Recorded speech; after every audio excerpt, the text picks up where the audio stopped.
पंचाननं दुरितमत्तमतङ्गजानां नागान्तकं धनुजुपुङ्गवपन्नगानां दावानलं मरणशोकजराटवीनां वाराणसी पुरपतिं भज विश्वनाथम। मित्रों,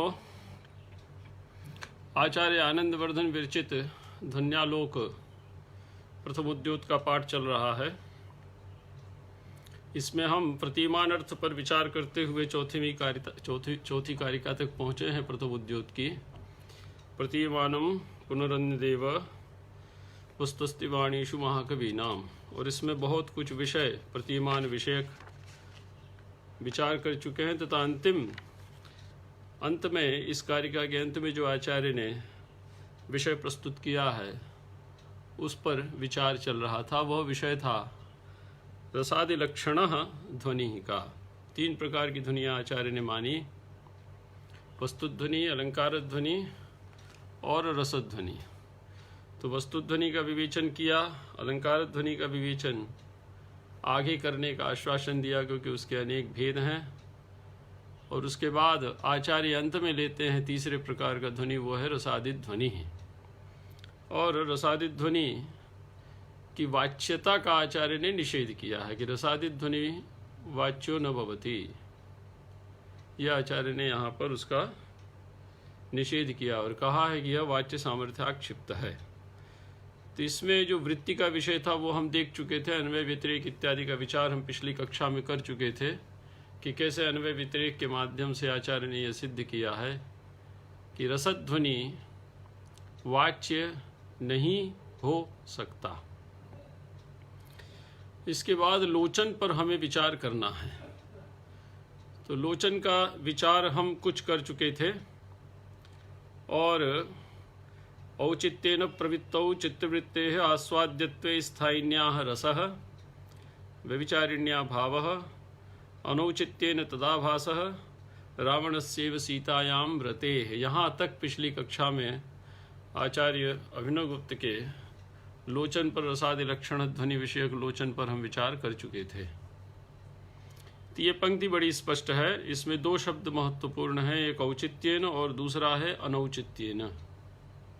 और विचार किया है आचार्य ने रसभाव, रसाभास और भावाभास का। तो औचित्य को जोड़ दीजिए रस और भाव से, और अनौचित्य को जोड़ दीजिए रसाभास और भावाभास से। दूसरा यह है कि स्थायी भाव को आप जोड़ दीजिए रस से और व्यभिचारी को जोड़ दीजिए भाव से, भावध्वनि से। यही इन पंक्तियों को देखिए। तो औचित्येन प्रवृत्तौ स्थायिन्याः चित्तवृत्तेः आस्वाद्यत्वे रसः।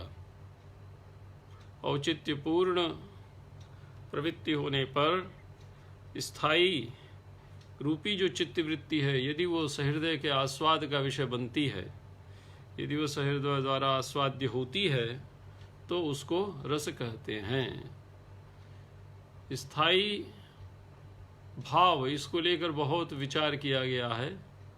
विरुद्धैर्वा भावैर्विच्छिद्यतेन यः आत्मभावं नयत्यन्यान् सस्थायी लवणाकरः। यह आचार्य धनंजय ने माना था दशरूपक में, और इसी को पंडित राज जगन्नाथ ने रसगंगाधर में भी प्रस्तुत किया। तो वहाँ वैपरीत्य है। क्योंकि जो स्थायी है वो भाव नहीं हो सकता, क्योंकि भावाः प्रतिक्षणम विद्यन्ते। भाव जो है वो प्रतिक्षण परिवर्तनशील होते हैं। तो जो भाव है वो स्थायी नहीं हो सकता। ये बड़ा भारी प्रश्न साहित्य शास्त्र में उपस्थित किया जाता है, लेकिन इसके विषय में अनेक समाधान किए गए हैं। स्थायी उसे कहते हैं अप्रबंध व्याप्तित्वात् स्थायी, जो संपूर्ण प्रबंध में व्याप्त होकर विद्यमान रहता है, जिसकी प्रतीति प्रारंभ से लेकर अंत तक संपूर्ण रचना में होती है, उसको स्थायी कहा जाता है। दूसरा है विरुद्धैर्वा भावैर्विच्छिद्यतेन है, जिसकी प्रतीति विरोधी अथवा अविरोधी भावों से विच्छिन्न नहीं होती। विरोधी भावों से विच्छिन्न नहीं होती और अविरोधी भाव उसको अभिभूत नहीं करते। आत्मभावम नयत्यन्यान्, अन्य सभी भावों को अपने रूप में जो परिणत कर लेता है उसी को स्थायी कहा जाता है। जैसे लवणाकर समुद्र, समुद्र में हजारों हजार नदियों का मीठा जल मिलता है, लेकिन समुद्र उसको खारा कर देता है, अर्थात अपने स्वरूप में बदल देता है। दूसरा है कि आचार्य पंडित राज जगन्नाथ ने कहा कि बहुवल्प विभावजत्वम, बहुविभावजत्वम स्थायी और अल्प विभावजत्वम यत्र भवति तत्र व्यभिचारी।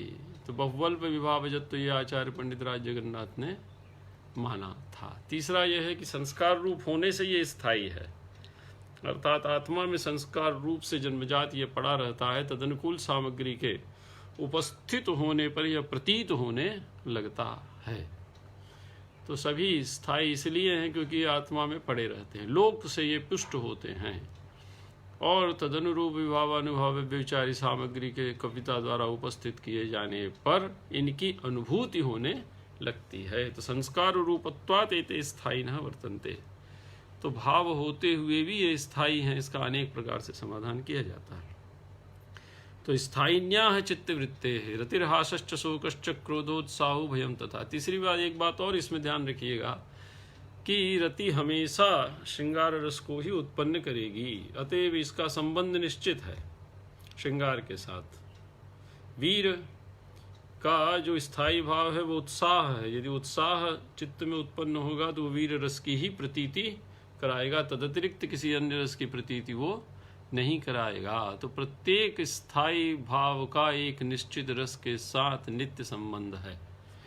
तो व्यभिचारिणः एतादृशाः न भवन्ति, विशेषेण आविमुख्येन अनेकेषु रसेषु अनेकासु रचनासु च संचरन्ति एते संचारिणः व्यभिचारिणः भवन्ति। व्यभिचारी में ऐसा कोई नियम नहीं है कि वो किसी एक निश्चित रस से बंध कर ही चले। अनेकेषु रसेषु संचरन्ति इति संचारिणः व्यभिचारिणः। तो व्यभिचार शब्द का अर्थ नियमोल्लंघनम भी होता है। तो व्यभिचारिणः अनेक रस संबंधाः भवन्ति, ये इसमें अंतर है, तो समझ लीजिए। ये बात आचार्य ने यहाँ पर प्रस्तुत की है।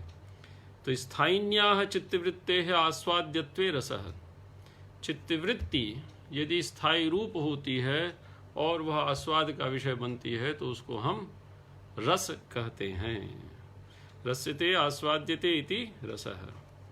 और व्यभिचारिण्याः चित्तवृत्तेः भावः, तो व्यभिचारिण्याः चित्तवृत्ते आस्वाद्यत्वे भावः, लेकिन औचित्येन, तो औचित्येन प्रवृत्तौ व्यभिचारिण्याः चित्तवृत्तेः आस्वाद्यत्वे भावः। इसी प्रकार अनौचित्य को जोड़ लीजिए। अनौचित्येन प्रवृत्तौ स्थायिन्याः चित्तवृत्तेः आस्वाद्यत्वे रसाभासः और अनौचित्येन प्रवृत्तौ व्यभिचारिण्याः चित्तवृत्तेः आस्वाद्यत्वे भावाभासः। तदाभासः में जो शब्द देखिए इसमें आगे दिया, अनौचित्येन तदाभासः, तदाभासः में जो तत्पद उससे दोनों को ले लीजिए। तयोर आभासः तदाभासः, तयोः अर्थात रसभावयोः आभासः। अब इसमें उदाहरण दिया आचार्य ने रावणस्यैव सीतायां रतेः, रावणस्य सीतायां रतेः इव। रावण की रति, रति का अर्थ है आकर्षण, किसमें? सीतायाम, तो ये वैषयिक सप्तमी है। सो सीता विषयिणी या रावणस्य रति वर्तते, सा तो अनौचित्येन प्रवर्तिता, अतएव रसाभासः भावाभासश्च तत्र भविष्यति, न पुनः रसः न च तत्र भावः। तो रावणस्यैव सीतायां रतेः, तो सीतायाम रावणस्य रतेः इव। अब इसका विचार आचार्य करते हैं। यद्यपि तत्र अर्थात रावण की जो सीता विषयक रति है हास्य रूपता एव, वह हास्य रूप में ही परिणत होती है। उसका जो पारियंतिक प्रतीति हो क्या है? हास्य ही में होती है। देखो कैसा मूर्ख है कि भगवती के प्रति इस प्रकार का गलत भाव ये अपने चित्त में रखता है, और रावण की जो चेष्टाएं हैं उन चेष्टाओं के प्रति सहृदय के चित्त में हास्य उत्पन्न होता है। क्यों? क्योंकि आचार्य भरत मुनि ने माना है श्रृंगाराद्य भवेद हास्य। श्रृंगार से किसकी उत्पत्ति होती है? हास्य की उत्पत्ति होती है। चार मुख्य रस माने, श्रृंगाराद्य भवेद हास्यो रौद्राच्च करुणो रसः, रौद्र से करुण रस की उत्पत्ति होती है। वीराच्चैव अद्भुतोत्पत्ति, वीराच्चैव अद्भुतोत्पत्ति, वीर रस से अद्भुत की उत्पत्ति, और वीभत्साच्च भयानक है। तो चार हुए, श्रृंगार, रौद्र, वीर और वीभत्स, ये चार रस हुए। तो श्रृंगार से उत्पन्न होता है हास्य, रौद्र से उत्पन्न होता है करुण, वीर से उत्पन्न होता है अद्भुत, और विभत्स से उत्पन्न होता है भयानक। ये आचार्य भरत मुनि ने स्वीकार किया था। तो उसी की ओर यहाँ पर आचार्य ने संकेत किया है कि श्रृंगारादि भवेद हास्य। इसी के बाद आप नाट्यशास्त्र को देख सकते हैं। नाट्यशास्त्र का जो रसाध्याय है, छठा अध्याय, उसके प्रारंभ में ही ये सब विषय आए हुए। श्रृंगारानुक्तिर्यातु स हास्यस्तु प्रकीर्तितः रौद्रस्यैव च यत्कर्म सज्ञेय करुणो रसः। फिर आगे फिर आचार्य कहते हैं श्रृंगारानुकृतिर्यातु स हास्यस्तु प्रकीर्तितः, उसको हास्य कहा जाता है जिसमें श्रृंगार रस की। और श्यामो भवति श्रृंगारः सितो हास्य प्रकीर्तितः। तो ये रस के विषय में आचार्य ने वहाँ पर उनके वर्णों का विवेचन किया है, उनके देवताओं का विवेचन किया है। तो श्रृंगाराद्य भवेद हास्य, ये भरतमुनि, आचार्य भरतमुनि की पंक्ति है नाट्यशास्त्र के रसाध्याय की, इति वचनात्। क्योंकि श्रृंगार यदि अनुचित से प्रवर्तित होता है तो वह हास्य में परिवर्तित हो जाता, वह हास्य में परिणत हो जाता है। तो यहाँ रावण की जो भगवती सीता के प्रति रति है वो अनौचित से प्रवर्तित होने के कारण रति में परिणत न होकर, रति में परिपुष्ट न होकर वो परिपुष्ट हो रही है, किसमें? हास्य में परिणत हो रही है। तो कहा कि तथापि पाश्चात्ययम सामाजिका नाम स्थिति, लेकिन पाश्चात्य शब्द का अर्थ है बाद में सामाजिकों को हास्य की प्रतीति होती है, पहले तो रति की ही प्रतीति होती है।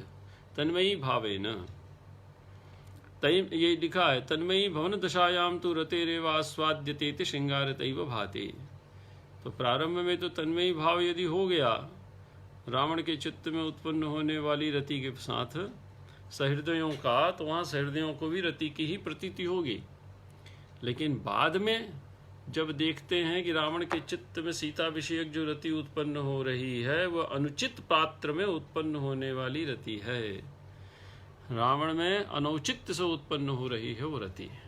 तो जब इस पर विचार करता है सहृदय तो उसके चित्त में विवेक उत्पन्न होता है और उसकी वह रति, तन्मयी भाव से उत्पन्न होने वाली वह रति हास्य में परिणत हो जाती है। तो तन्मयी भावन दशायाम तू रतेरेव आस्वाद्यता, रति ही आस्वाद्य हो रही है। रावण की रावण निष्ठ जो रति है वही सहृदय को आस्वाद हो रहा है उसका। लेकिन श्रृंगारता एव भाति, श्रृंगारतैव भाति, श्रृंगार के रूप में ही वो प्रतीत होती है। लेकिन पौर्वापरे विवेकावधारणेन दूराकर्षण मोह मंत्र में तन्नाम नियाते श्रुतिम इत्यादो तदसौ श्रृंगाराभास एव। लेकिन जब पौर्वापरे का विचार किया जाता है कि कोसौ रावणः असौ असुरकुलोत्पन्नः राक्षसाधिपतिः, तो ये सब जब हम विचार करते हैं और विवेकावधारणेन विवेक पूर्वक जब हम अवधारण करते हैं, निश्चय करते हैं, तो असौ श्रृंगाराभास एव, यह श्रृंगाराभास ही है, श्रृंगार नहीं है, यह हमको स्पष्ट प्रतीत हो जाता है। श्रृंगाराभास हमको स्पष्ट प्रतीत हो जाता है। तो इसका लिए बीच में एक उदाहरण और दिया है आचार्य ने, जो ध्वन्यालोक द्वितीय उद्योत के प्रारंभ में ही रसाभास के प्रसंग में आया है। दूराकर्षण मोह मंत्र एवं में तन्नाम नियाते श्रुतिम, उस नायिका का नाम जो मेरी ये रावण काव्य से लिया गया है। दूराकर्षण मोह मंत्र में तन्नाम नियाते श्रुतिम चेतक काल कलाम अपि प्रकृते नावस्थितिम ताम बिना। अर्थात यदि उस नायिका का नाम, यदि उसका नाम मेरे कानों में पड़ जाता है तो मेरा चित्त स्थिर नहीं रहता। काल कलाम अपि प्रकृते, चेतक काल कलाम अपि प्रकृते नावस्थितिम ताम बिना, तो उसको प्राप्त किए बिना मेरा चित्त स्थिर नहीं होता, अर्थात अत्यंत व्याकुल हो जाता है। तो ये रसाभास का उदाहरण वहाँ आचार्य ने दिया है श्री रावण के विषय में, और वही स्थिति यहाँ पर भी है। तो पौर्वापरे विवेकावधारणेन असौ श्रृंगाराभास एव, ये ले लीजिए पंक्ति, ठीक है। और उदाहरण बीच में दे दिया आचार्य ने, ध्वन्यालोक द्वितीय उद्योत में दिया गया आचार्य आनंदवर्धन का यह पद्य, जो वहाँ पर श्रृंगाराभास के प्रसंग में ही आया है, वहाँ आप जाकर रसभाव तदा भास तत्प्रशांत्यादिरक्रम ध्वनेरात्मांगी भावेन भासमानो व्यवस्थित। इसी के प्रसंग में आचार्य ने ये रावण काव्य से ये उदाहरण दिया है। रावण काव्य कर्ण ने श्रृंगारा भासः यद्यपि श्रृंगारानुकितिर्यातु स हास्य इति मुनिना निरूपितं तथाप्यौत्तरकालिकं तस्य हास्यरसत्वम् दूराकर्षण मोहमंत्रेव में तन्नाम्नि याते श्रुतं चेतक कालकलां विप्रकृते नावस्थितिं तां विना इत्यत्र तु न हास्यचर्वणा वसनात्र रतिस्थायी भावोस्ति परस्परास्थान बंधा भावात्। ये सब बातें वहाँ आई हैं द्वितीय उद्योत में। तो जब औचित्य पर विचार किया जाता है, इसके रावण के चित्त में उत्पन्न होने वाली सीता विषयकृति के औचित्य पर विचार किया जाता है, तो वो औचित्यपूर्ण प्रतीत नहीं होती। तो औचित्यपूर्ण प्रतीत जब नहीं होती तो वह परिणत हो जाती है किसमें? हास्य में। लेकिन वह औचित्यपूर्ण कब प्रतीत नहीं होती? जब पौर्वापर विवेकावधारणेन, पौर्वापर पर विचार करते हुए विवेक पूर्वक जब हम अवधारण करते हैं, तब प्रारंभ में तो वो रति ही प्रतीत होती है। तदंग भावाभासश्चित्तवृत्ते प्रशमेव प्रक्रांताया हृदयमाह्लादयति यतो विशेषेण तदेव तत्संगृहीतोपि पृथक गणितोऽसौ। ये सब बातें यहाँ पर आचार्य ने दी हैं। देखिए, भाव को इन्होंने आचार्य ने अलग से लिया था। तृतीयस्तु रसादि लक्षण प्रभेदो वाच्य सामर्थ्याक्षिप्त प्रकाशते। ये बातें यहाँ पर आचार्य ने कही थी। तो आचार्य कहते हैं कि तदंग, तदंग मतलब तस्य अंग, तस्य मतलब श्रृंगाराभास का अंग ही भावाभास भी होता है। तो श्रृंगाराभास का अंग भावाभास भी होता है। चित्तवृत्ते प्रशम एव प्रक्रांताया, तो जो चित्तवृत्ति है वो रति में प्रक्रांत नहीं होती, अर्थात वो चित्तवृत्ति प्रक्रांत हो जाती है किसमें? प्रशम में। हृदयम आह्लादयति, हृदय को आह्लादित करती है। यतो विशेषेण ततएव तत्संगृहीतोपि, तत्संगृहीतोपि अर्थात भाव रूपेण अथवा भाव शब्देन संगृहीतोपि पृथक गणितोऽसौ, भाव रूप से संग्रहित होकर हम इसकी पृथक रूप से गणना करते हैं। रसभाव तदाभास तत्प्रशमा, इसमें भाव शब्द का जो पृथक रूप से आचार्य ने परिगणन किया है, ठीक है, वो पृथक रूप से परिगणन इसीलिए किया है क्योंकि जो रसाभास है उस रसाभास में या श्रृंगाराभास या रसाभास में भावाभास अंग रूप से उपस्थित रहता है। और चित्तवृत्ते प्रशम एव प्रक्रांताया हृदयम आह्लादयति, और चित्तवृत्ति जो होती है वो प्रशम रूप से प्रक्रांत होकर हृदय को आह्लादित करती है। यतः विशेषेण ततएव तत्संगृहीतोपि पृथक गणितोऽसौ, तत्संगृहीतोऽपि अर्थात भाव रूपेण भाव शब्देन संगृहीतोप्यसौ पृथक गणितः, इसका हम पृथक रूप से गणना करते हैं। जैसे उदाहरण दिया, अब देखिए दो उदाहरण दिए हैं, 2-3 उदाहरण यहाँ पर आचार्य ने दिए हैं। इन उदाहरणों को हम लोग देख सकते हैं, बड़ा लंबा विचार है। तो देखिए, एकस्मिन् शयने परांगमुखतया वीतोत्तरं ताम्यतोरन्योन्यस्य हृदि स्थितेऽप्यन्वये संरक्षतोर्गौरवं दम्पत्योश्शनकैरपांगवलना मिश्री भवच्चक्षुषोर्भग्नो मानकलिस्सहासरवसव्यावृत्तकण्ठग्रहम् इत्यत्र ईर्ष्या रोषात्मनो मानस्य प्रशमः। ये प्रशम का जो ऊपर उल्लेख किया था वो प्रशम यहाँ पर आचार्य दे रहे हैं। इत्यत्र ईर्ष्या रोषात्मनो मानस्य प्रशमः, यहाँ मान का ही प्रशम हो रहा है।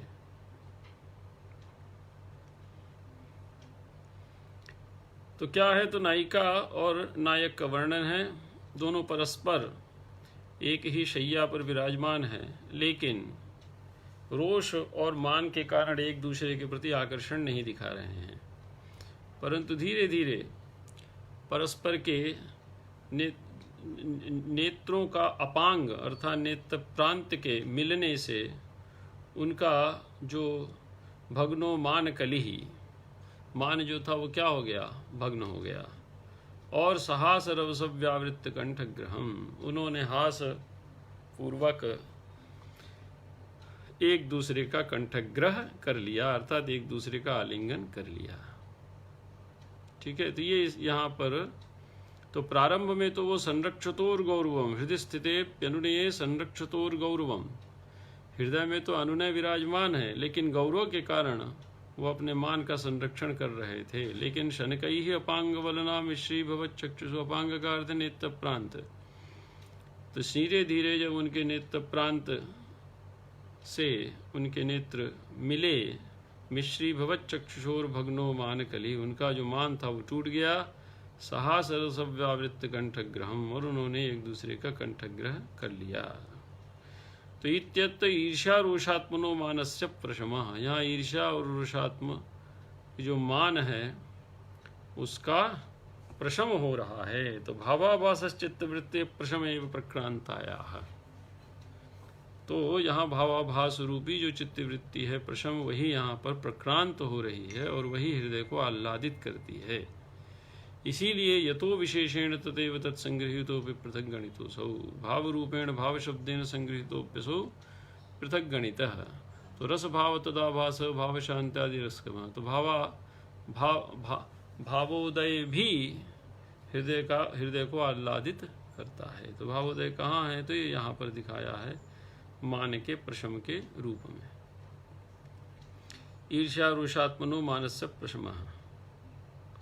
अब ये लौकिक वाक्यों से रस प्रतीति जनक वाक्यों का भेद बताते हैं। तो लौकिक वाक्य क्या है, तो न चायम रसादिरर्थः पुत्रस्ते जातः इत्यतो, तो पुत्रस्ते जातः इत्यादि जो वाक्य जो कि आपके चित्त में हर्ष को उत्पन्न करते हैं, कोई अच्छी खबर आपको मिली लोक में तो आपको अच्छा लगा, तो पुत्रस्ते जातः इत्यतो यथा हर्षो जायते न तथा, तो अयम रसादिरर्थः पुत्रस्ते जातः इत्यतो यथा हर्षो जायते न तथा, न को अंत में ले जाइए। तो आपके घर में पुत्र का जन्म हुआ है, तो पुत्र जन्म का समाचार सुन के आपको प्रसन्नता होगी कि वंश की रक्षा है, वंशावली आगे बढ़ रही है। तो ऐसी जो प्रसन्नता है लौकिक वाक्यों के श्रवण से, उस प्रसन्नता के सदृश प्रसन्नता या आह्लाद रस प्रतीति से नहीं होता, रसादिर अर्थ की अनुभूति से नहीं होता। नापि लक्षणया, नहीं लक्षणा से यह प्रतीत होता है, अपितु सहृदयस्य हृदय संवाद विलाद विभावानुभाव प्रतीतौ तन्मवी भावेन आस्वाद्यमाने वरस्य मानतैक प्राण सिद्ध स्वभाव सुखादि विलक्षण परिस्फुरति। देखिए, आचार्य ने कहा था कि रसादि लक्षण प्रभेदो वाच्य सामर्थ्याक्षिप्त, तो आदिपद से हमने भाव इत्यादि को लिया। तो जब आप रसध्वनि का विवेचन कर रहे हैं, तो जब आप रसध्वनि का विवेचन कर रहे हैं तो भाव का उल्लेख क्यों कर रहे हैं, तो उसका समाधान इसके पूर्ववर्ती उसमें कह दिया कि कहीं कहीं चित्तवृत्तेः भावाभास चित्तवृत्तेः प्रशम एव हृदयम आह्लादयति, इसलिए हमने उसको पृथक स्वतंत्र रूप से परिगणित किया, क्योंकि वो भी कभी कभी स्वतंत्र रूप से हृदय को आह्लादित करता है। अब इसके बाद आचार्य विचार करते हैं कि आपने प्रकाशते क्रिया का प्रयोग क्यों किया। वाच्य सामर्थ्याक्षिप्त प्रकाशते, तो उस प्रकाशते क्रिया का आचार्य ने यहाँ पर विवेचन किया है। देखिए, प्रकाशित वही पदार्थ होता है जो पहले से विद्यमान हो, जैसे उत्पन्न होना और ज्ञापित होना। एक उत्पादक कारण होता है और एक ज्ञापक कारण होता है। जैसे दीपक घट का ज्ञापक कारण है, लेकिन मृत्तिका घट का उत्पादक कारण है। मृत्तिका से घट उत्पन्न होता है, उपादान कारण है। लेकिन यदि अंधेरे में रखे हुए दीपक को आप देख नहीं सकते, तो उद्भूत रूपता और प्रकाश संयोग ये साक्षात्कारात्मक प्रतीति के लिए अनिवार्य है। पदार्थ की उद्भूत रूपता और प्रकाश का संयोग, तो यहाँ प्रकाश का संयोग न होने के कारण उपस्थित घट भी उद्भूत रूपता को प्राप्त नहीं हो पा रहा, अंधेरे कमरे में रखा हुआ घट। तो जैसे ही प्रकाश का संयोग होता है तो वो घट आपको प्रतीत होने लगता है। तो कारक हेतु नहीं है घट का दीपक, अपितु ज्ञापक हेतु है। तो प्रकाशते क्रिया का प्रयोग इसलिए किया है आचार्य ने, क्योंकि एते सर्वेपि स्थायी भावाः चेतसि संस्कार रूपेण पूर्वमेव विद्यन्ते सिद्ध रूपाः सन्ति एतेषां प्रतीति ही साध्या अतएव एते नोत्पद्यन्ते अपितु प्रकाशन्ते। इनकी ये प्रकाशित होते हैं, ये उत्पन्न नहीं होते। तो प्रकाशन क्रिया के पीछे इतनी बड़ी अभिव्यंजना है कि रसादि लक्षण ध्वनि प्रकाशते अर्थात रसादि लक्षण ध्वनि सहृदयानां चेतसि संस्कार रूपेण विद्यते। अनुकूल सामग्र्याः अनुकूल विभावादि रूपायाः अनुकूल सामग्र्याः यदा उपस्थितिर्भवति तथा एतेषां प्रकाशनं भवति, एतेषां प्रकाशनं भवति, एते नोत्पद्यन्ते। ये बात यहाँ कही। तो इसी को कहते हैं आचार्य सहृदयस्य हृदय संवाद बलात् विभावानुभाव प्रतीतौ। सहृदय का हृदय संवाद जब हो जाता है और विभावानुभाव प्रतीतौ सत्याम तन्मयी भावेन आस्वाद्यमाने रस्यमानतैक प्राणः। तो तन्मयी भाव से इनका आस्वाद्य होता है। तन्मयी भाव का अर्थ है सहृदय, उस सहृदय का चित्त उस रूप में परिणत हो जाता है। इसी को आचार्य मम्मट ने कहा था विगलित विद्यांतरम आनंदम, अर्थात वो तन्मयी भाव को प्राप्त कर जाता है, अर्थात उसको तदतिरिक्त अन्य किसी पदार्थ की प्रतीति वहाँ पर नहीं होती। वह केवल उस एकमात्र रसानुभूति में ही अपने स्वरूप को विलीन कर देता है। ठीक है। तो सहृदय से हृदय संवाद बलात्, सहृदय के हृदय का जब संवाद हो जाता है अर्थात एकाकार हो जाता है विभावानुभाव प्रतीतो, विभाव और अनुभाव की प्रतीति होने पर, तो तन्मयी भावेन अर्थात विभावानुभाव रूपेण परिणते सति आस्वाद्यमान एव रस्यमानते एक प्राणः।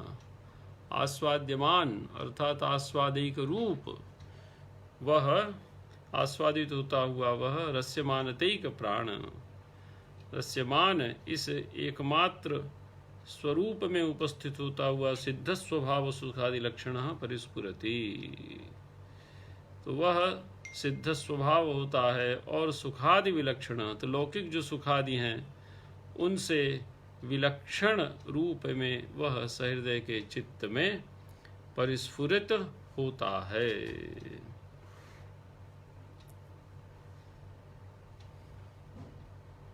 ठीक है। तो हृदय संवाद बलाद विभावानुभाव प्रतीतो, ये पकड़ लीजिए। तो सहृदय से हृदय संवाद बलाद, सहृदय का जब हृदय संवाद होता है तो उससे होती है विभावानुभाव की प्रतीति, और तन्मयी भावेन अर्थात उस विभावानुभाव भविजाई के साथ तन्मय हो जाने के कारण, तद्रूप में परिणत हो जाने के कारण जो आस्वाद्यमान संस्कार रूप में पड़ा हुआ जो रत्यादि भाव है वो उसका आस्वाद होने लगता है अर्थात अनुभव में आने लगता है।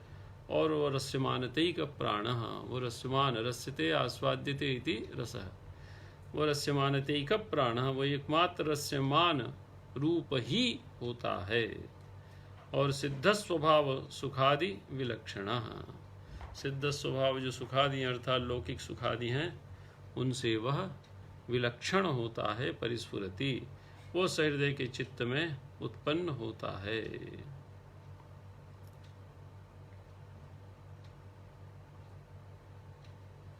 ठीक है।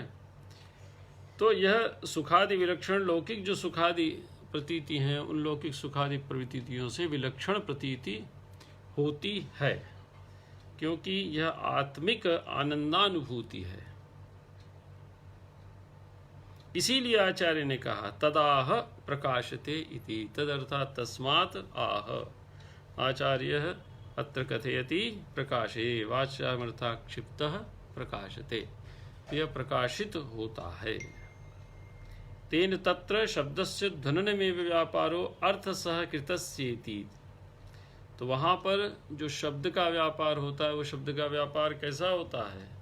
ध्वनन व्यापार ही होता है, वह अन्य कोई व्यापार नहीं होता है। अविधायक या अविधा व्यापार नहीं होता वहाँ पर, या तात्पर्य व्यापार वहाँ पर नहीं होता। वहाँ पर कौन सा व्यापार होता है? वहाँ पर एकमात्र और एकमात्र ध्वनन व्यापार ही होता है। लेकिन वो व्यापार किसका होता है? शब्द का होता है। और कैसा होता है? अर्थ सहकृतस्य शब्दस्य, अर्थ से सहकृत शब्द का वह एकमात्र ध्वनन व्यापार ही होता है। तत्र मतलब तस्य प्रतीति विषये, तस्य रस्यमानतैक प्राणस्य आस्वाद्य मानस्य प्रतीति विषये ध्वननमेव व्यापारो अर्थ सहकृतस्येति। ध्वनन ही एकमात्र वहाँ पर व्यापार होता है। लेकिन वो व्यापार कैसा होता है? वाच्य सामर्थ्याक्षिप्त होता है। अर्थ सहकृतस्य से क्या ले लेंगे? वाच्य सामर्थ्याक्षिप्त। तो वाच्य रूप न होकर वाच्य के सामर्थ्य से आक्षिप्त होता है। अतएव जो रस प्रतीति है वो ध्वनन व्यापार गम्य ही है, वो स्वप्नेपि न वाच्यः भवति। अब इसको और आचार्य ने विस्तार आगे यहाँ पर किया है कि विभावाद्यर्थोपि न पुत्र जन्म हर्षन्यायेन ताम चित्तवृत्तिम जनयतीति जननातिरिक्तो अर्थस्यापि व्यापारो ध्वननमेवोच्यते। देखिए, कोई आपसे कह सकता है कि विभावानुभाव व्यभिचारी जो हैं वो इसकी उत्पत्ति में सहायक बनते हैं। तो विभावानुभाव व्यभिचारी इस प्रतीति की उत्पत्ति में सहायक हुए, तो यहाँ पर आप ध्वनन की जगह जनन व्यापार मान लीजिए। तो चित्तवृत्तिम जनयतीति जननातिरिक्तो अर्थस्यापि व्यापारो ध्वननमेवोच्यते। तो विभावाद्यर्थोपि न पुत्र जन्म हर्षन्यायेन चात्यवृत्तिम जनयति। तो विभावादि जो अर्थ हैं वो पुत्र जन्म हर्षन्यायेन, न पुत्र जन्म हर्षन्यायेन ताम चित्तवृत्तिम जनयति। पुत्र जन्म से होने वाला जो हर्ष है उसके समान ये चित्तवृत्ति को उत्पन्न नहीं करते। तो जननातिरिक्त अर्थस्यापि व्यापारो ध्वननमेवेति। इसलिए जनन से अतिरिक्त जो अर्थ का व्यापार है वह ध्वनन व्यापार ही होगा। तो शब्दस्यापि अर्थस्यापि उभयोरपि ध्वननमेवोच्यते। तो जनन से भिन्न ध्वनन व्यापार होता है रस का। आप जनन व्यापार वहाँ पर नहीं मान सकते। इसके बाद आचार्य ने कहा कि स्वशब्द का जो प्रयोग किया है इन्होंने, तथा ही वाच्यत्वं तस्य स्वशब्द निवेदितत्वेन वा स्यात्। तो श्रृंगारादिना शब्देन विधा व्यापार वशादेव निवेदितत्वेन। तो स्वशब्द निवेदिता दो प्रकार से होती है, रस शब्द से या श्रृंगारादि शब्द से। ये हम आपको पहले बता चुके हैं। शब्देन अविधा व्यापार वशादेव निवेदितत्वेन, और वहाँ पर केवल अविधा और अविधा व्यापार ही कार्य करेगा, वहाँ ध्वनन व्यापार कार्य नहीं करेगा, जबकि रस प्रतीति में ध्वनन व्यापार कार्य करता है। तो यदि आप रस की सुशब्द निवेदिता मानेंगे तो रस शब्द से मानेंगे या श्रृंगार आदि शब्द से मानेंगे, और रस और श्रृंगार आदि शब्द से हम उसकी रस की यदि प्रतीति मानते हैं, सुशब्द निवेदिता मानते हैं, वाच्यता यदि आप मानते हैं, तो ऐसी स्थिति में वहाँ पर ध्वनन व्यापार प्रवृत्त नहीं होगा, वहाँ पर केवल और केवल अविधा व्यापार प्रवृत्त होगा। तो श्रृंगारादिना शब्देन अविधा व्यापार वशादेव निवेदितत्वेन विभावादीति। इसके बाद जो वृत्ति में आचार्य ने कहा कि विभावादि प्रतिपादोन्मुखेन वा, तो दो प्रकार से किया जा सकता है, सुशब्द निवेदितत्वेन विभावादि प्रतिपादोन्मुखेन वा। ये दोनों पक्ष आगे जाके फिर आचार्य प्रस्तुत करेंगे। तो कहा कि विभावादीति तो तात्पर्य शक्त्येत्यर्थः। विभावादि से तात्पर्य है कि तात्पर्य शक्ति के माध्यम से। तत्र स्वशब्दस्य अन्वय व्यतिरेकौ रस्यमानतासारं रसं प्रति निराकुर्वन् ध्वननस्यैव ताउ इति दर्शयति न च सर्वत्रेति यथा भट्टेन्दुराजस्य। अब इसमें अनेक सर्वनामों का आचार्य ने प्रयोग किया है। तत्र स्वशब्दस्य अन्वय व्यतिरेकौ रस्यमानता सारम रसम प्रति निराकुर्वन्। अन्वय और व्यतिरेक, स्वशब्दस्य अन्वय व्यतिरेकौ, स्वशब्द के अन्वय और व्यतिरेक के माध्यम से रस्यमानता सारम रसम प्रति निराकुर्वन्, स्वशब्दस्य रसम प्रति रस्यमानता सारम निराकुर्वन्। तो सशब्दस्य अन्वय व्यतिरेकौ रसम प्रति रस्यमानता सारम निराकुर्वन्, अर्थात स्वशब्द जो है वो रसप्रतीति में कारण नहीं होते। स्वशब्द निवेदिता रसप्रतीति में कारण नहीं होती। इसका निराकरण आचार्य ने कैसे कर दिया? अन्वय और व्यतिरेक के माध्यम से। अन्वय क्या था कि आप रस शब्द या श्रृंगार आदि शब्द का प्रयोग करें और विभाव अनुभाव व्यभिचारी का प्रयोग न करें तो उसकी प्रतीति नहीं होती। अर्थात केवल रस शब्द या श्रृंगार आदि शब्द का प्रयोग करने से रस प्रतीति नहीं होती, और रस शब्द या श्रृंगार आदि शब्द का प्रयोग न करते हुए केवल विभाव अनुभाव व्यभिचारी का प्रयोग कर देने पर भी रस प्रतीति हो जाती है। तो इस प्रकार से अन्वय और व्यतिरेक के माध्यम से रस्यमानता सारम रसप्रति निराकुर्वन्। तो सशब्द की रस्यमानता सारता को रस के प्रति निराकृत करते हुए, सार शब्द का अर्थ है प्राण रूप, ध्वन्नस्यैव तौ इति दर्शयति। वो जो अन्वय व्यतिरेक हैं वो किसके व्यापार हैं? ध्वन्नस्यैव, ऐसा आचार्य ने यहाँ पर दिखाया है। न च सर्वत्रीति। जैसे भट्टेन्दुराज का एक श्लोक यहाँ पर आचार्य ने प्रस्तुत किया है। ये एक उदाहरण इन्होंने दिए हैं। यद विश्रम्य विलोकितेषु बहुशो निस्थे मनीलोचने यद गात्राणि दरिद्रति प्रतिदिनं नूलाब्जनीलारवद् दूर्वाकाण्ड विडम्बकस्य निविडो यत् पाण्डिमा गण्डयोः कृष्णयूनिशयो वनासु वनिता स्वेशैव वेशस्थितिः। कृष्णे वनितासु एषा एव वेशस्थितिः। कीदृशासु वनितासु स यौवनासु। कीदृशे कृष्णे? यूनि कृष्णे, युवावस्थायाम स्थिति कृष्ण। युवक जो श्री कृष्ण है उनके प्रति यौवन संपन्न स्त्रियों की यही स्थिति होती है। क्यों? क्योंकि विश्रम विलोकितेषु बहुशो निस्थे मणि लोचने, उनके इस जो नेत्र हैं वो कभी भी स्थिरता को प्राप्त नहीं होते। बार बार देखने पर भी वो अस्थिर ही बने रहते हैं। तो यद विश्रम विलोकितेषु, विश्रम विलोकितेषु, देखने पर रुक रुक कर देखते हुए भी, बहुशः अनेक प्रकार से, लोचने निस्थेमनी, उन नायिकाओं के जो नेत्र हैं वो क्या हो जाते हैं? स्थैर्य रहित औत्सुक्य से परिपूर्ण होते हैं। यद गात्राणि दरिद्रते प्रतिदिनं लूनाब्जनीलालिवत्, नालवत, नूनाब्जिनी नालवत, अब्जनी के नाल के समान, कमलिनी के नाल के समान उनके जो शरीर हैं वो क्या हो रहे हैं? प्रतिदिनम दरिद्रति, प्रतिदिन क्षीण होते चले जा रहे हैं। और दूर्वा कांड विडम्ब कष्ट निविडो यत पांडिमा गंडयो, उनके जो गंडस्थल हैं, कपोल भाग हैं, वो पीले पड़ते चले जा रहे हैं। कैसे? दूर्वा कांड विडम्ब कष्ट निविडो, निविड अर्थात अत्यधिक।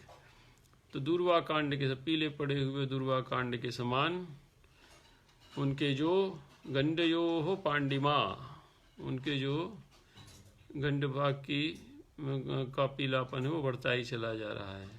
कृष्ण योनिस यौवनासु वनिता स्वेशैव वेश स्थिति है।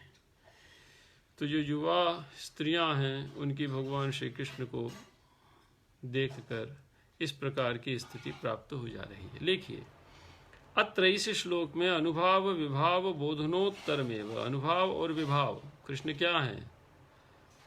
आपके विभाव हैं, और युवतियां हैं वो भी विभाव हैं, और उनके सब अनुभाव जो शारीरिक चेष्टाएं वो यहाँ पर बताई हैं। निस्थेमनी लोचने, लूनाब्जनी लालवत, ठीक है, दरिद्रति गात्राणि दरिद्रति, और गंडयोः पांडिमा, ये सब क्या हैं? उनके अनुभाव हैं। तो अनुभाव विभाव बोधनोत्तर में तन्मयी भवन युक्त्या तद विभावानुभावोचित चित्तवृत्ति वासनानुरंजित स्वसंविदानंद चर्वणा गोचरोर्थो रसात्मा स्फुरत्येव अभिलाष चिंतोत्सुक्या अभिलाष चिंतोत्सुक्य अनिद्रा धृति ग्लान्यालस्य श्रमस्मृति वितर्कादि शब्दाभावेपि। देखिए, ये जितने भी व्यभिचारी भाव हैं इनका यहाँ पर कथन नहीं किया गया। अभिलाषा, चिंता, उत्सुक्य, निद्रा, धृति, ग्लानि, आलस्य, श्रम, स्मृति, वितर्क, इनके वाचक शब्दों का यहाँ प्रयोग नहीं किया गया है, लेकिन उनके अनुरूप अनुभाव और विभाव यहाँ पर प्रस्तुत हैं। अनुभाव यहाँ पर प्रस्तुत हैं। तो अत्र अनुभाव विभाव बोधनोत्तर में अनुभाव और विभावों का ज्ञान करने के उपरांत ही तन्मयी भवन युक्त्या उनके साथ सहृदय का चित्त तन्मयी भूत हो जाता है। तद विभावानुभावोचित चित्तवृत्ति वासनानुरंजित, तो सहृदय के चित्त में उन विभावानुभाव के अनुरूप चित्तवृत्ति की वासना होती है, की वासना उत्पन्न होती है, और उससे अनुरंजित स्वसंवित अपनी चेतना के आनंद चर्वणा गोचरोर्थः, आनंद रूप अर्थात सत्य, चित और आनंद, ये चेतना का धर्म है। तो तद्विभावानुभावोचित चित्तवृत्ति वासनानुरंजित स्वसंविदानंद चर्वणा गोचरोर्थो रसात्मा, ये रसस्वरूप यहाँ पर बतलाया गया है। तो स्वसंवित अर्थात अपनी चेतना के आनंद की चर्वणा, आस्वाद को विषय बनाने वाला जो रसात्मा स्फुरत्येव, रस यहाँ पर स्फुरित होता है। लेकिन अभिलाष चिंतोत्सुक्य इत्यादि का यहाँ अभाव होने पर भी, तो विभावानुभाव व्यभिचारी ही रस नहीं है, अपितु रसस्तैरित्यस्तिक्रम, ये बात आगे यहाँ पर आचार्य कहेंगे। तो विभावानुभाव व्यभिचारी उसकी उत्पत्ति में सहायक होते हैं। तो विभाव और अनुभाव यदि वहाँ पर कह दिया और व्यभिचारियों का कथन यदि नहीं भी किया, तो उनके अभाव में भी यहाँ पर रस की प्रतीति हो जाती है। तो कविता के माध्यम से उपस्थित किए जाने वाले विभावानुभाव व्यभिचारी के साथ सहृदय के चित्र का तन्मयी भाव जब होता है, तो तन्मयी भाव होने के कारण उसके चित्त में उत्पन्न होती है वासना, रत्यादि की वासना। उस रत्यादि की वासना से अनुरंजित जब उसकी चेतना हो जाती है, तो उस चेतना का आनंदांश जागृत हो जाता है। लेकिन यह जो आनंदांश जागृत हुआ, ये निर्विषयक नहीं होता, अपितु सविषयक होता है।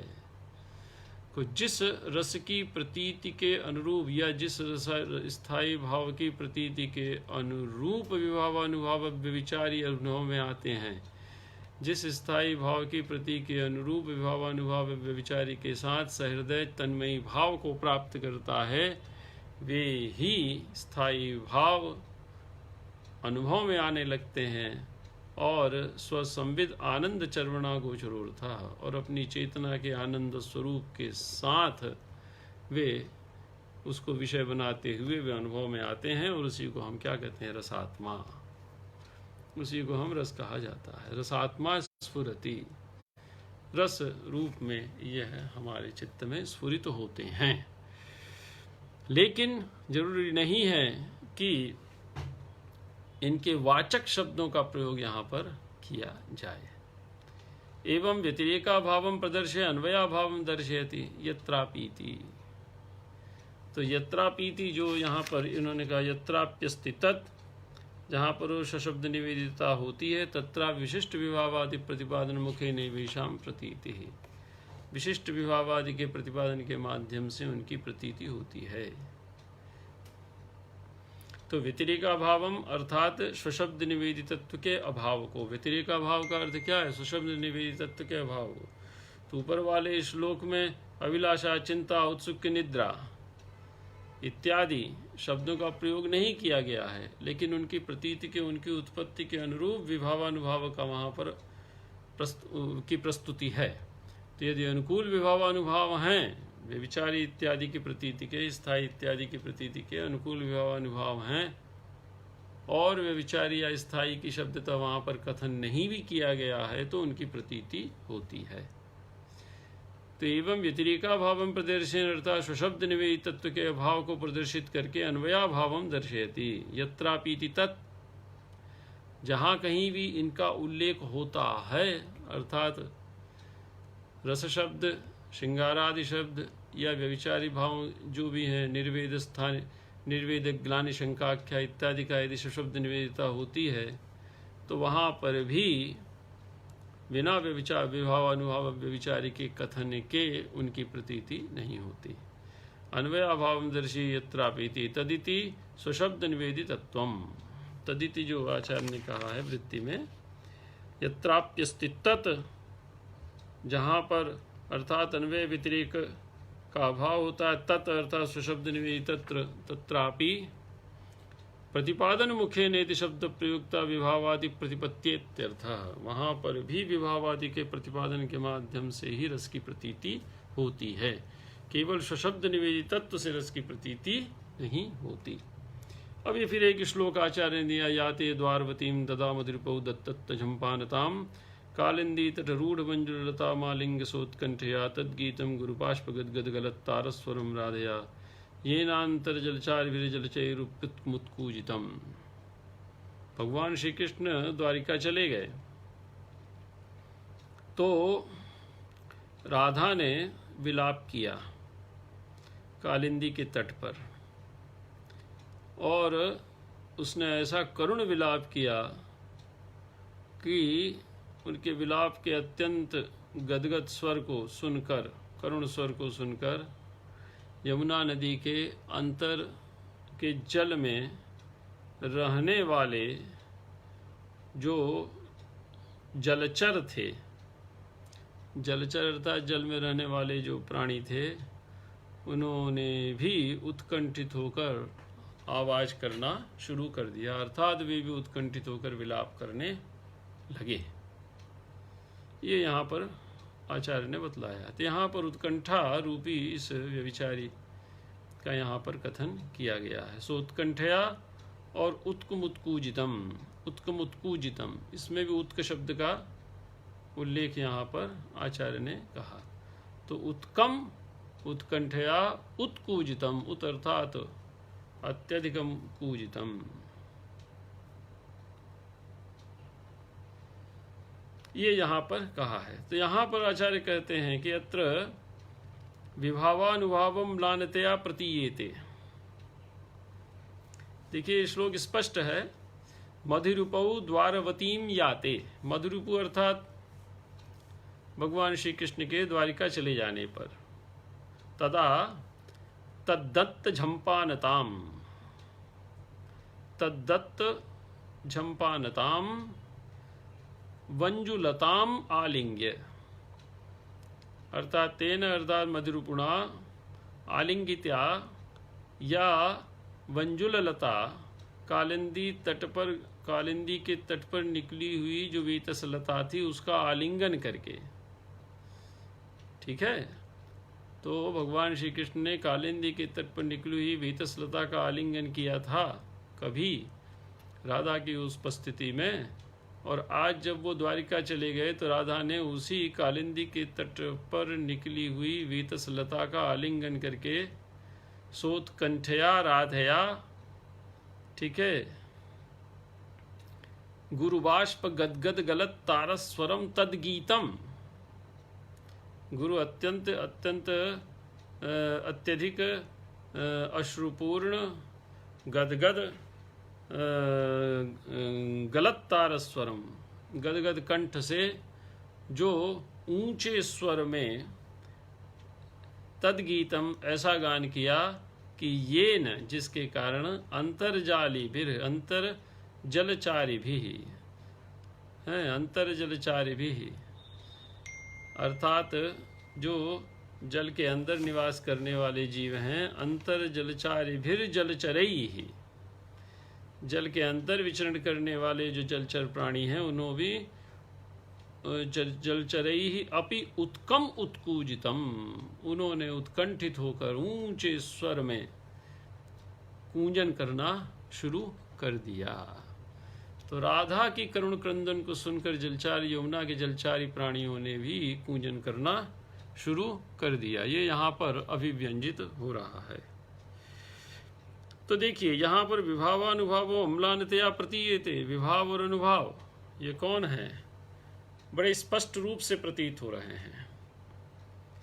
विभाव है भगवान श्री कृष्ण, राधा इत्यादि, और ये सब विभाव हैं। और अनुभाव हैं उनकी चेष्टाएं, अर्थात उत्कूजन इत्यादि, गुरुबाष्प गदगद गलत्तारस्वरम गीतम और उत्कूजितम, ये अनुभाव हैं। ये अम्लानतया स्पष्ट प्रतीत हो रहे हैं। उत्कंठात चर्वणा गोचरम प्रतिपद्यते एव, और उत्कंठ जो है वो चर्वणा का आस्वाद का विषय बनी रही है। सो उत्कंठा शब्द केवलम सिद्धम साधयति, जो उत्कंठा शब्द है वो केवल जो सिद्ध है, पूर्व उपस्थित अनुभूति है, उसी को ही सिद्ध करता है। उत्कम इत्यनेन तूक्तानुभावानुकर्षणम कर्तुम सोत्कंठा शब्द प्रयुक्तः, उक्त अनुभावों का आकर्षण करने के लिए ही यहाँ पर सोत्कंठा शब्द का प्रयोग किया गया है। इत्यनुवादो विनानर्थकः उत्कम उत्कूजितम, पहले सोत्कंठया शब्द में उत्कंठा शब्द आया था, राधया सोत्कंठया राधया तद्गीतम ऐसा गान किया, तो वहाँ पर उत्कंठा शब्द आया था। लेकिन बाद में प्रयुक्त इत्यनुवादो विनानर्थकः पुनरुभाव प्रतिपादने ही पुनरुक्ति तन्मयी भावो वा पुनरुक्ति ही अतन्मयी भावो वा न तो तत्कृतेत्यत्र हेतुमाह विषयांतरेति यद्विष्टम में इत्यादौ नहीं यद्भावेपि यद्भवति तत्कृतम तदिति भावः। ये पंक्तियां टेढ़ी हैं, लेकिन समझने पर कोई कठिनाई इसमें प्रतीत नहीं होती। तो सोत्कंठा शब्द केवलम सिद्धम साधयति, उत्कमित्यनेन तूक्तानुभावानुकर्षणम, उत्क शब्द जो उत्कूजितम के साथ उत्क जोड़ा गया था, उससे तो उक्त अनुभावानुकर्षणम, जो पहले गए उक्त अनुभावों का केवल जो पहले कहे गए अनुभाव हैं उनका ही केवल आकर्षण होता है। कर्तुम सोत्कंठा शब्द प्रयुक्तः इत्यनुवादो बिना अनर्थक है, इसलिए यह अनुवाद भी अनर्थक नहीं है। पुनरुभाव प्रतिपादने ही पुनरुक्ति ही अतन्मयी भावो वा। अब देखिए ये जो पंक्ति पहले आई थी आपकी, न तो तत्कृता विषयांतरे तथा तस्याः अदर्शनात्, इसको आचार्य यहाँ पर स्पष्ट करते हैं कि न तो तत्कृता इत्यत्र हेतुमाह विषयांतरेति यद्विष्टम में इत्यादौ न ही यद्भावेपि यद्भवति तत्कृतम तदिति भावः, ये उसका स्पष्टीकरण किया है। अब इसमें देखिए यद्भावे में यत आया है, यद्भवति में यत आया है, तत्कृतम में तत् आया है और तदिति में तत् आया है, जिसको पकड़ लीजिए। तो ही यतो ही यद्भावेपि, यद्भावे मतलब येषाम अभावेपि, तो येषाम अभावेपि तात्पर्य क्या है, स्वशब्द निवेदितत्वाभावेपि, अर्थात रसादि शब्द प्रयोगाभावेपि, ये पकड़ लीजिए। तो ही यतो ही यद्भावेपि अर्थात रसादि शब्द का प्रयोग न किया जाए तो भी यद्भवति रस उत्पन्न होता है। ठीक है, तो यद्भावेपि अर्थात रसादि शब्द प्रयोगाभावेपि या स्वशब्द निवेदितत्वाभावेपि यद्भवति रसः भवति न तत्कृतम तद, तो इससे क्या सिद्ध होता है कि तत्कृतम अर्थात रसादि शब्द प्रयोग कितम, तत् अर्थात रस प्रतीति ही, ये इसका अर्थ है। तो ही यतो ही यद्भावेपि रसादि प्रयोगाभावेपि यद्भवति रसः भवति, अतएव न, फिर न को इधर ले आइए बीच में, न तत्कृतम, तत्कृतम अर्थात रसादि शब्द प्रयोग कृतम, तत् अर्थात रस प्रतीतिर भवति इति भावः, यह सिद्धांत निश्चित हो गया। तो रस प्रतीति सशब्द निवेदित नहीं होती, अर्थात श्रृंगारादि शब्द या रस शब्द के प्रयोग से उसकी प्रतीति नहीं होती।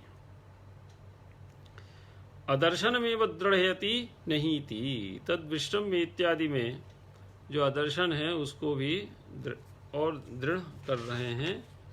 नहीं थी, नहीं केवल श्रृंगार आदि शब्द मात्र भाजी, ये जो पंक्तियां आगे कही थी उसमें केवल शब्दार्थम स्फुटयति विभावादिति काव्येति तव मते काव्य रूपतया प्रसज्यमान इत्यर्थः मनागपीति। और इन्हीं बातों को और आचार्य ने आगे और अधिक स्पष्ट किया है। श्रृंगार हास्य करुण रौद्र वीर भयानका विभत्साद्भुत संगौचेत्यष्टौ नाट्य रसा स्मृता। ये नाट्यशास्त्र के छठे रसाध्याय में आई है कारिका। तो देखिए ये स्वशब्द हैं, अर्थात उन रसों के वाचक शब्द हैं। तो क्या कहा कि एवं स्वशब्देन सह रसादेर व्यतिरेकान्वयाभावमुपत्या प्रदर्श्य तथैव उपसंहरति। रसादि का व्यतिरेक और अन्वय का अभाव यहाँ पर प्रदर्शित करके, व्यतिरेकाभाव और अन्वयाभाव उपपत्या प्रदर्श्य तर्कपूर्वक प्रदर्शित करके तथैव उपसंहरति यतश्चेत्यादिना कथंचित इत्यंतेन। जो वृत्ति में आचार्य ने शुरू किया था कि यतश्चेत्यादिना यतश्च स्वाभिधान मंत्रण केवलेभ्यो विभावादिभ्यो विशिष्टेभ्यो रसादीनां प्रतीतिः केवलाच्च स्वाभिधानाद प्रतीतिः। ठीक है, अर्थात रस शब्द या श्रृंगार आदि शब्द का प्रयोग मत कीजिए, लेकिन विभावादि विशिष्ट विभावादि का प्रयोग कर दीजिए तो रसादि की प्रतीति हो जाती है। लेकिन केवल आप रस शब्द का या श्रृंगार आदि शब्द का प्रयोग करें और विभावादि का प्रयोग न करें तो रस प्रतीति नहीं होती। यही अन्वय और व्यतिरेक यहाँ पर दिखलाया है।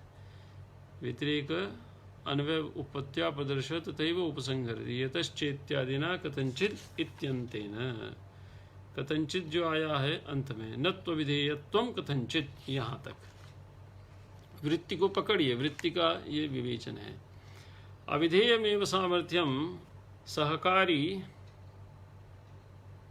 अविधेयमेव सामर्थ्यम सहकारी शक्ति रूपम विभावादिगम रसध्वन्ये शब्दस्य कर्तव्य। देखिए एक बात मन में रख लीजिए कि स्वशब्द निवेदितत्व और विभावादि निवेदितत्व, ये दो बातें इन्होंने ली थी, दो पक्ष इन्होंने लिए थे। तो स्वशब्द निवेदितत्व का तो इन्होंने अन्वय व्यतिरेक के माध्यम से खंडन कर दिया। अब विभावानुभाव व्यभिचार को लेते हैं तो कहते हैं कि अविधेयमेव सामर्थ्यम सहकारी शक्ति रूपम विभावादिकम रसध्वनने शब्दस्य कर्तव्ये। तो ऐसा नहीं है कि विभावानुभाव व्यभिचारी से रसवाच्य हो जाता है।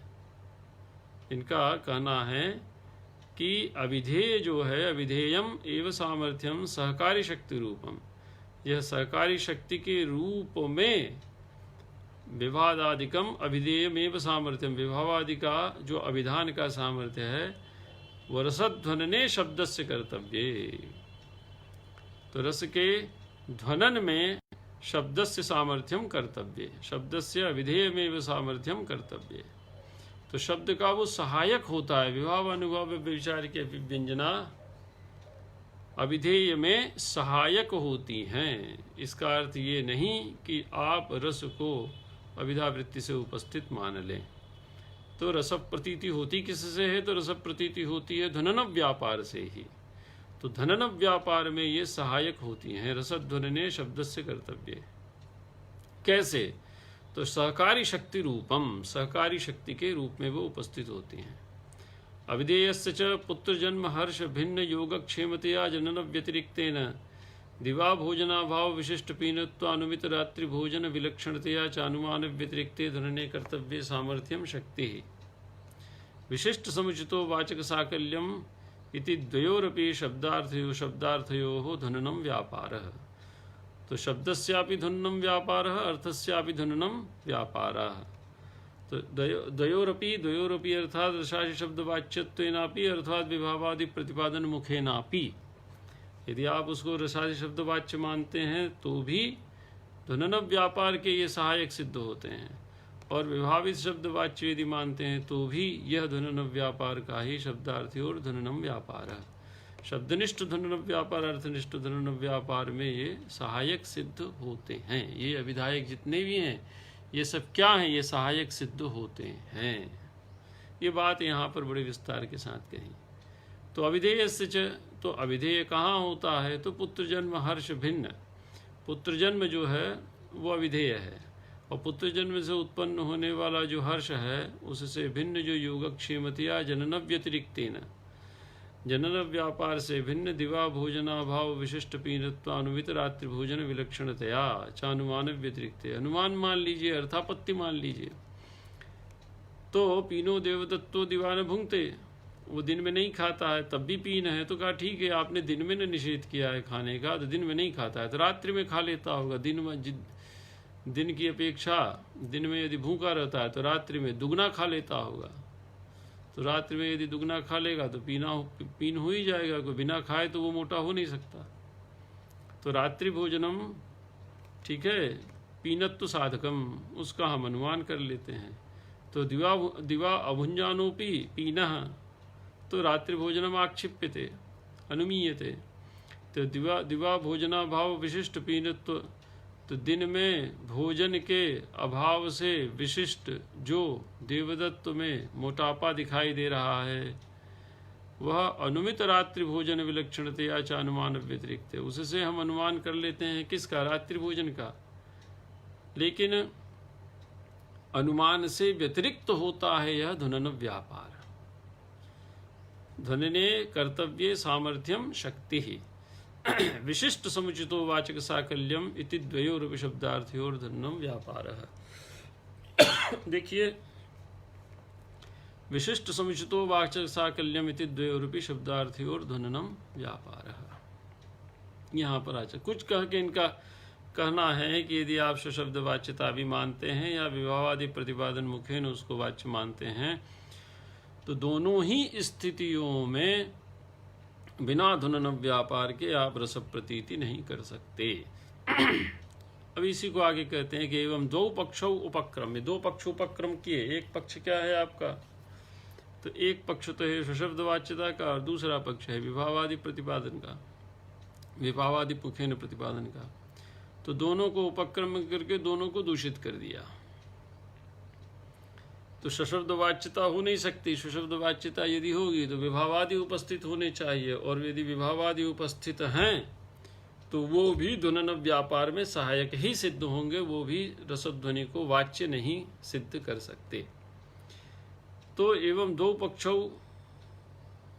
उपक्रम में आद्यो दूषित, पहले इन्होंने सुशब्द वाच्यता रूपी जो पक्ष था उसको दूषित कर दिया। द्वितीयस्तु कथंचित दूषित, दूसरा पक्ष जो विभावादि प्रतिपादन में था उसको भी दूषित किया, और कथंचित अंगीकृत, और कुछ उसको स्वीकार भी किया कि बिना विभावादि प्रतिपादन मुखेन रस प्रतीतिर न भवति। लेकिन विभावादि के द्वारा रस प्रतीति को यदि आप प्रतिपादित करते हैं तो इसका अर्थ ये नहीं कि वाच्य हो गई। तो कहा कि जनन अनुमान व्यापाराभिप्रायेण दूषित है, तो कहा कि वो जनन और अनुमान इस व्यापार के अभिप्राय से हम विभावादि प्रतिपादन मुखेन, विभावादि के द्वारा रस प्रतीति की प्रतिपादकता का ज्ञान नहीं कर सकते। लेकिन धननाभिप्रायेण अंगीकृत है, यदि आप उसमें जनन और अनुमान मानते हैं, विभावानुभाव व्यविचारी में जनन और अनुमान व्यापार मानते हैं रस प्रतीति के प्रति, तो वो अस्वीकार्य हो जाएगा। लेकिन यदि वहाँ आप धनन व्यापार मानते हैं कि विभावादि भी धनन व्यापार में सहायक हैं, तो हम उसको स्वीकार करते हैं, विभावादि प्रतिपादन मुखेन रस प्रतीति को हम स्वीकार करते हैं। अंगीकृत धननाभिप्रायेण अंगीकृत, यस्तत्रापि तात्पर्य शक्ति में ध्वननम मन्यते सन वस्तु तत्ववेदी, जो तात्पर्य शक्ति को ही ध्वनन मानता है वो भी वाला नहीं होता। कहा क्यों, विभावानुभाव प्रतिपादिक ही वाक्य तात्पर्य शक्ति भेदे व संसर्गे व परिवसित, क्योंकि विभावानुभाव का प्रतिपादन करने वाले वाक्य में जो तात्पर्य शक्ति होती है वो या तो भेद में या पदों के संसर्ग में पर्यवसित हो जाती है। इसीलिए हम ध्वन्न व्यापार को तात्पर्य शक्ति रूप नहीं मान सकते। वही विरम्भ व्यापारा भाव वाला अर्थ यहाँ पर ले आइए, न तो रस्यमानता सारे रसे इत्यलम बहुना, तो जब वह अन्वय मात्र तक सीमित है तात्पर्य शक्ति और अन्वय संसर्ग में ही उसका सारा सामर्थ्य समाप्त हो जाता है, तो रस्यमानता सार रूपी रस की प्रतीति तक उसका पहुंचना संभव नहीं है। फिर इति शब्दो हेत्वर्थे इत्यपि हेतोस्तृतीयोपि प्रकारो वाच्यात् भिन्न एवेति संबंधः। तो इति से कहा कि ये जो तीसरा प्रकार है रसादि लक्षण, ये भी वाच्य से भिन्न ही होता है। सहेवेति इव शब्देन विद्यमानोपिक्रमो न संलक्षिते इति तद दर्शयति अग्रे इति द्वितीयो द्योते। और फिर ये कहा अंत में जो आचार्य ने कहा ना, वाच्येन तस्य सहैव प्रतीतिरित्यग्रे दर्शयिष्यति। वाच्येन तस्य सहैव प्रतीति, तो ऐसा प्रतीत होता है कि वाच्य के साथ उसकी प्रतीति होती है, अर्थात वाच्य के साथ प्रतीयमान रस की प्रतीति होती है। तो कहा कि विद्यमानुपिक्रमो न संलक्षिते इति तद्दर्शयति। संलक्षक कर्म व्यंग्य और असंलक्षक कर्म व्यंग्य, ये दो माने थे। तो असंलक्षक कर्म व्यंग्य न संलक्षिते क्रमः, विद्यमानो तो विक्रमः न संलक्षिते। किसका क्रम? तो विभावानुभाव व्यभिचारी की प्रतीति का क्रम, या वाच्य और व्यंग्य की प्रतीति का क्रम। तो विभावानुभाव व्यभिचारी की प्रतीति का क्रम विद्यमान तो रहता है, लेकिन विद्यमान रहते हुए भी वह संलक्षित नहीं होता। इसीलिए सह इव ऐसा लगता है कि वाच्य के साथ साथ आपकी व्यंग्यार्थ रूप या धुन व्यापार गम्य रस प्रतीति भी होती है। इसी को प्रतिपादित करने के लिए सहेवेति कहा। और इस बात को आचार्य मम्मट ने बड़े स्पष्ट शब्दों ने कहा था, न तो विभावानुभाव व्यभिचारी एव रसः अपितु रसस्तैरित्यस्ति क्रमः। विभावानुभाव व्यभिचारी को रस नहीं मानना चाहिए, अपितु विभावानुभाव व्यभिचारी रस प्रतीति में सहायक हैं। अपितु रसस्तैरित्यस्ति क्रमः, अपितु रस उन विभावानुभाव व्यभिचारी से प्रतीत होता है, अर्थात विभावानुभाव व्यभिचारी उस रस प्रतीति में सहायक हैं। विभावानुभाव व्यभिचारी रूप रस नहीं होता। विभावानुभाव व्यभिचारी जो काव्य मात्रैक गम्य हैं, वो उस रस प्रतीति में सहायक होते हैं, और वो भी धुनन व्यापार तक पहुंचते हैं। हाँ, शतपत्र दल भेदन न्यायेन, इस प्रतीत से क्रम तो रहता है, लेकिन वो क्रम वहां पर प्रतीत नहीं होता। एवं प्रतीयमानम पुनरन्यदेव इतीयता ध्वनिस्वरूपम व्याख्यातम मधुना काव्यात्मत्वमितिहास व्याजेन च दर्शयति। तो यहाँ तक आप प्रतीयमानम पुनरन्यदेव इतना विवेचन आचार्य ने इस कारिका का किया है। तो यहाँ यह कारिका आज पूर्ण हो जाती है। इसके बाद की जो कारिका है उसमें अब 5वीं से लेकर जो आपकी 12वीं कारिका तक है, उसमें आचार्य ध्वनि की उपस्थिति के अनेक प्रमाण देंगे। उसके बाद वाच्य से व्यंग्य की भिन्नता को प्रमाणित करेंगे, और 13वीं कारिका में आचार्य ध्वनि लक्षण प्रस्तुत करेंगे। तो इसके बाद विषय थोड़ा गति पकड़ेगा, लेकिन प्रतिमान की स्थापना का जो विषय था उसमें आचार्य आनंदवर्धन के पक्ष को आचार्य अभिनव गुप्त ने बड़ी दृढ़ता के साथ यहाँ पर प्रस्तुत किया है। तो स्वशब्द निवेदितत्वाभावे स्वशब्द निवेदितत्व और विभावादि प्रतिपादन मुखेन रस प्रतीति, ये दोनों पक्षों को यहाँ पर आचार्य ने प्रस्तुत किया और कहा कि इनके रहते हुए भी धनन व्यापार गम्य ही रस होता है। यह आचार्य ने विस्तार के साथ इन तर्कों के माध्यम से यहाँ पर प्रस्तुत किया, और उदाहरण भी दिए कि यहाँ पर आपकी विभावानुभाव व्यभिचारी हैं, लेकिन स्वशब्द निवेदिता नहीं है, तो भी रस प्रतीति यहाँ पर हो रही है। इन प्रश्नों को अपने मन में बैठा लीजिए, और इसके बाद अगली कारिका जो हमारी 5वीं कारिका है, जिसमें इतिहास के माध्यम से आचार्य ने महर्षि वाल्मीकि के कथानक को प्रस्तुत करते हुए व्यंग्यार्थ को ही काव्य की आत्मा प्रमाणित किया है। इसको हम कल देखेंगे।